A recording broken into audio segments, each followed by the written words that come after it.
ब्लगमा। म चाहिँ उठेर मुखसुख धोएर यहाँ किचनमा आइसकेँ। अनि आएर पानी तताएर बुढोलाई दिएँ। अनि म पनि ग्रिन टी खान लागिरहेको छु। बिहान एकचोटि ग्रिन टी चाहिँ खानुपर्छ मलाई।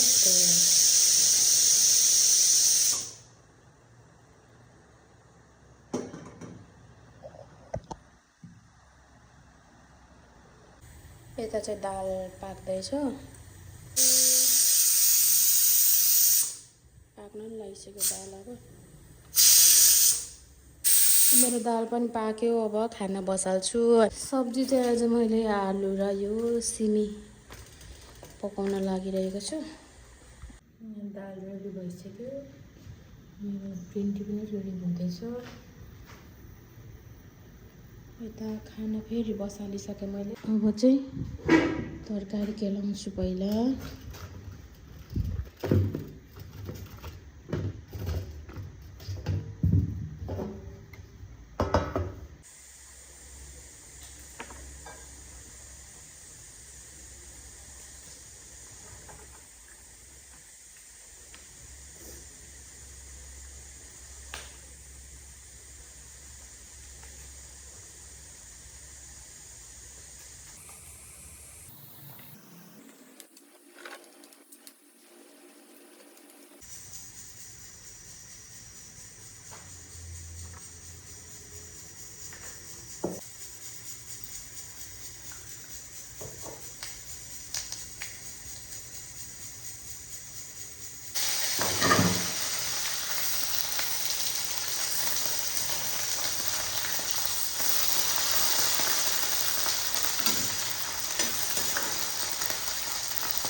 मिठो छ बुढा। यता हेर्नु। यस्तो हिरो भएर पनि के नहेरिकन बस्ने हो र।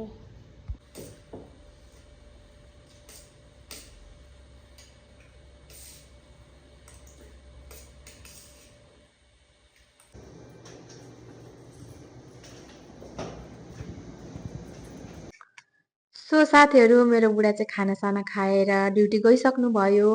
अहिले चाहिँ म एक्लै छु। मैले चाहिँ खानाहरू खान बाँकी नै छ। हल्का फुल्का कामहरू छ अलिअलि सरसफाइ गर्ने कामहरू। त्यो कामहरू सकेपछि म नि बिस्तारै खाना खान्छु। किनकि मैले खानाहरू चाहिँ अलि ढिलै खाने गरेको छु के। लास्टै मोटाएँ क्या साथीहरू म। अनि हल्का डाइटिङ गरौँ कि भनेर सोचिरहेको छु। बेलुका हल्का मात्रै खाना, यसो फलफुलहरू खाने। अनि बिहानको खाना चाहिँ अलि ढिला ढिला खान्छु भनेर सोचिरहेको छु। हेरौँ के हुन्छ। आजभन्दा 2-3 वर्ष अगाडि चाहिँ म 48 केजी मात्रै थिएँ होइन। अनि अहिले आएर चाहिँ एकदम धेरै 65 केजी भइसक्यो नि त। त्यही भएर चाहिँ हो साथीहरू। यो माइक चाहिँ मैले यो बाहिरपट्टि धेरै आवाज आइरहेछ क्या। अनि त्यही भएर यहाँ सुनिँदैन कि ब्याकग्राउन्डबाट धेरै त्यो आवाज आइरहेछ क्या, अनि त्यही भएर चाहिँ मेरो साउन्ड अलिक कम सुनिन्छ होला भनेर चाहिँ मैले माइक युज गरिरहेको छु। हेरौँ कस्तो आउँछ आवाज। त्यही हो साथीहरू, अब मेरो त खासै काम हुँदैन यहाँनिर होइन, पकाउने खाने त्यस्तै मात्रै हुन्छ। के भन्नु अरू त है। अब आजभोलि चाहिँ मैले यो रुमभित्रकै भ्लगहरू बनाउन थालिरहेको छु। बुढाको छुट्टीको टाइममा मात्रै हो बाहिर हिँड्ने भनेको, अनि त्यही भएर चाहिँ अब डेली बाहिर निस्किन पाइँदैन। अब मैले युट्युबमा पनि ऱ्यान्डम भ्लगहरू मात्रै हाल्ने गरेको छु, डेली भ्लगहरू हाल्ने गरेको छुइनँ। डेली जस्तै म भिडियो हाल्छु भनेर सोचेर चाहिँ म यहीँनिर रुमभित्रकै भए पनि यसो खानासाना बनाएको अनि आफ्नो दैनिकी नै भए पनि देखाउँछु भनेर चाहिँ थालिरहेको छु भित्रै बसेर भिडियो बनाउनलाई। आई होप हजुरहरूले मलाई माया गर्नुहुन्छ होला, सपोर्ट गर्नुहुन्छ होला होइन। धेरै बोल्न नि आउँदैन, भर्खर सिक्दैछु अलिअलि। के भन्नु, के बोल्दा बोल्दै के बोल्ने हुन्छ क्या साथीहरू। हजुरहरूलाई नै यस्तो भएको थियो कि भएको थिएन हौ, सुरुमा हजुरहरूलाई नै यस्तै भएको थियो कि। यसो सोध्छु क्या म, मान्छेहरू कसरी यति फास्ट बोल्छ, कसरी यति हुन्छ नि इनर्जेटिक टाइपले कसरी बोली आउँछ त्यस्तोरी। अब हुन्छ नि स्पिडली बोल्छ क्या मान्छेहरू, रोक्दै नरोकी बोली निस्किरहेको हुन्छ। त्यो बानी नै होला सायद होइन, मलाई चाहिँ त्यसरी बनाउनै आउँदैन क्या। अकमकिहाल्छु, के बोल्ने भइहाल्छ। यसो अब त्यही हो मेरो अब दिनभरि त्यही बस्ने मोबाइल हेर्ने त्यही नै हो छ मेरो काम। अब नेपाल गएपछि चाहिँ हुन्छ होला सायद केही न केही। जब त मैले छोडिहालेँ, अब जब नभए पनि अब केही हुन्छ, घरमै बसेर अब आफ्नो कामहरू सम्हाल्न सकिन्छ। त्यस्तै भिडियोहरू आउँछ म उता गएपछि चाहिँ। अहिलेको लागि चाहिँ यहाँनिर चाहिँ मेरो केही पनि कामहरू छैन, त्यही भएर केही भिडियोहरू अब राम्रो कन्टेन्टहरू दिन सक्दिनँ।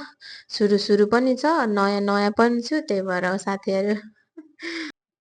सो अब आजलाई त्यस्तो स्पेसल कन्टेन्ट केही पनि छैन साथीहरू। भिडियो चाहिँ मैले अब डेली राख्न सके हुन्थ्यो भन्ने हिसाबले चाहिँ मैले यत्तिकै अब रुमतिरकै अब भिडियोहरू बनाएको हो। त्यस्तो स्पेसल केही पनि छैन, छोटो मिठो अब सानो मिनी भ्लगहरू हाल्छु अबदेखि चाहिँ म। डेली अब सकेसम्म चाहिँ म डेली नै हाल्छु भनेर चाहिँ सुरु गरिरहेको छु। आई होप हजुरहरूले माया गरिदिनुहुन्छ, सपोर्ट गरिदिनुहुन्छ भन्ने आशाका साथ। अब केही बोल्नै सकिनँ क्या म अब। बोल्नलाई केही पनि छैन क्या मसँग, अनि त्यही भएर चाहिँ यति नै भिडियो इन गर्छु भनेर चाहिँ सोचेँ। मेरो भिडियो हेरिदिनु भएकोमा हजुरहरू सबैजनालाई थ्याङ्क यू सो मच भन्दै आजलाई चाहिँ यति नै भिडियो इन गर्छु। फेरि अर्को भिडियोमा भेटौँला। By by.